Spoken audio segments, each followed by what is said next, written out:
হুম, তোমাকেই বলছি। ভালোবাসাটা তখনই সার্থক যখন ভালোবাসার মানুষটি শক্ত করে হাতে হাত রেখে পাশে চলতে থাকে, তোমাকে বুঝতে পারে এবং না বলা কথা, তোমার অভিমানও না শুনেও শুনতে পারে।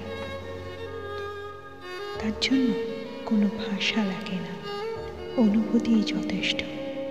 ভালোবাসার মানুষকে সঠিকভাবে বুঝতে গেলে, মনের ভাব বুঝতে গেলে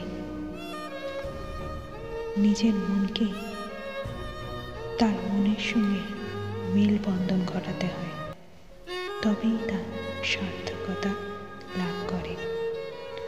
তাই ভালোবাসার দিনগুলিতে ভালোবাসার মানুষগুলো প্রত্যেকের পাশে থাকুক, এটাই আশা করি। ভালো থেকো বন্ধুরা, ভালো রেখো তোমার ভালোবাসার মানুষটিকে। আদরে ছিলাম তোমাদের সঙ্গে, আবার দেখা হচ্ছে অন্য কোনো দিন, অন্য কোনো ভিডিওতে।